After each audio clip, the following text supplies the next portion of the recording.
tem hoje temas quentes aqui, mas eu quero falar primeiro da questão da Petrobras. Tem muito buchicho aí quando você pega as notas aí. Aliás, tem uma jornalista, uma colunista do Estadão que colocou que a nova presidente da Petrobras, a Magda,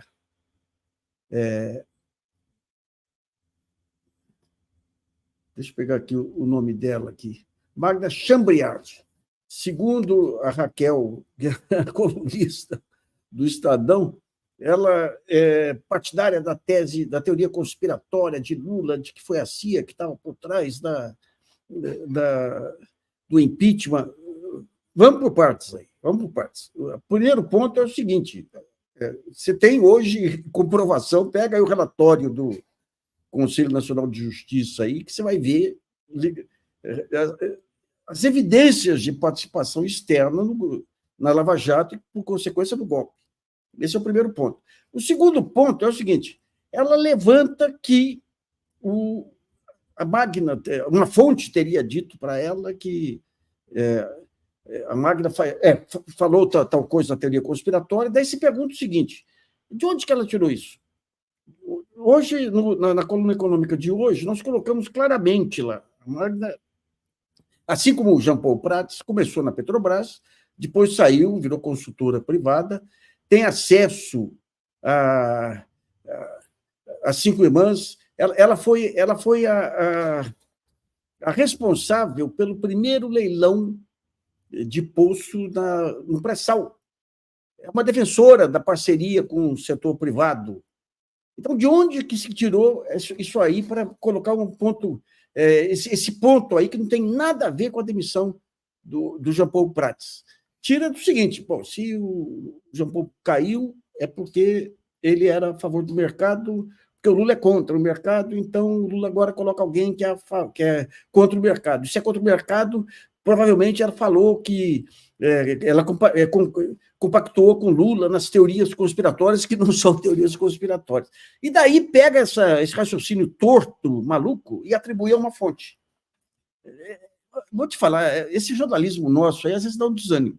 Mas quando você vai pegando o conjunto de informações de todos os lados aí, inclusive as colunistas do Globo e da Globo News, que são muito melhores, aí você vai perceber o seguinte, havia um lobby aí do ministro de Minas e Energia, do Rui Costa e do Arthur Lira em favor das termoelétricas. Por quê? Porque as termoelétricas, quem está por trás aí, que tem interesse nas termoelétricas, são dois dos principais lobbies do país. O primeiro é do Carlos Soares. O Carlos Soares foi lá atrás, nos anos 90, ele era da OAS, uma empresa que tinha um genro aí do Antônio Carlos Magalhães como sócio lá, e se tornou um dos reis das termoelétricas aí, e queria realmente ampliar a participação das termoelétricas na matriz energética. Então, você tinha uma pressão do ministro de Minas e Energia e do Rui Costa em cima do Prats. O que o Prats faz? O Prats ele estava envolvido aí num processo de crescimento da Petrobras, tentativa de recompra de refinarias que foram vendidas na Bacia das Almas. Ele estava articulando para a Petrobras grande aí. Daí você tem um episódio da distribuição de dividendos. E o Prats, talvez se sentindo meio enfraquecido perante o Lula, porque você tinha na ponta lá o Rui Costa, o ministro-chefe da Casa Civil, resolve se apoiar no Haddad e no mercado. Então, o Lula pede para ele para não permitir, votar contra aquela distribuição extraordinária de lucro da Petrobras. Para quê? Para a Petrobras poder investir mais. E ele desobedece o Lula. Na hora da votação, ele tira o corpo, não vota, e, no fim, o Conselho acaba aprovando aí a distribuição extraordinária de lucros, que interessava ao Haddad por quê? Porque essa distribuição de dividendos vai, como o governo tem ações lá, ajuda a compor a receita fiscal do governo, reduzindo o déficit fiscal. Agora, o que ele fez, ele é desajeitado, ele é desastrado. Ao fazer isso, ele ficou perdido com o Lula, acabou com o Lula. E daí, acabou em relação ao Lula. Daí, o que aconteceu? O ministro de Minas e Energia e o Rui Costa aproveitaram para ampliar a pressão sobre Lula, para convencê-lo a demitir o Jean Paul Prats. Então, foi um erro tático. Ele é muito desastrado. Aqui nós tivemos, eu já contei esse problema aqui, que ele queria criar um fundo lá de compensação, na estabilização, quando teve a explosão de preços de petróleo no governo Bolsonaro, que era composto só de dividendos da União e de recursos orçamentários. Então, o lucro, os dividendos aí dos acionistas privados ficavam intocados. E esses fundos de estabilização, como é que funciona? Quando o preço explode por razões externas à companhia, você tira uma parte e põe no fundo. Quando os preços caem por conta de mercado internacional, você compensa. Mas ele queria fazer só com recursos do governo. E nós criticamos aqui, ele ligou e foi muito grosseiro com as moças aqui. Eu estava lá em Porto Alegre, inclusive. Quando eu soube, mandei um WhatsApp para ele, com palavras não muito simpáticas. Depois a gente manteve contatos aí, tudo. Né? Agora, o que acontece com a Magda? É uma especialista em petróleo, em regulação de petróleo, foi da Agência Nacional de Petróleo, foi da Petrobras, teve na Caixa Econômica. Ela é privativista, como o Jean Paul também, ele tinha a sua visão privativista, embora, no caso da Petrobras, ele queria ampliar o espaço da Petrobras. Agora, ela tem uma característica central, ela obedece às ordens do chefe.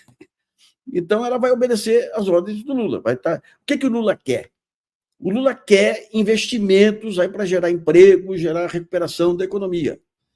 Então, ela vai fazer a Petrobras aí, embora os lucros aí desse ano, essa besteira dessa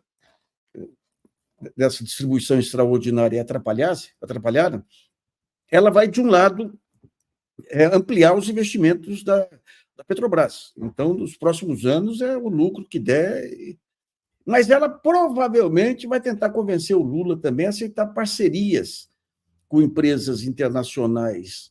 E tudo para quê? Para gerar investimento e gerar emprego. Agora, é significativo que o primeiro discurso dela foi em favor da recuperação da indústria naval, que é importante, e em favor das termoelétricas. Cumpriu, ou seja, o ministro de Minas e Energia e o Rui Costa levaram o nome dela já previamente acertado com ela. E é a favor da exploração da margem equatorial também, que é o novo pré-sal brasileiro. Então, o jogo é esse. Foi um erro de cálculo do Jean Paul desobedecendo o Lula, que caiu em desgraça por conta disso. O restante aí, que o Lula quer isso, o Lula... Gente, se tem uma coisa que o Lula não é ideológico. Isso aí desde o primeiro governo. Ele é pragmático, desde o começo, lá atrás, quando vocês nem tinham nascido ainda, que a gente acompanhava aí o nascimento do PT, a ida do pessoal da resistência armada para o PT. O Lula sempre foi um pragmático. Sempre foi um pragmático.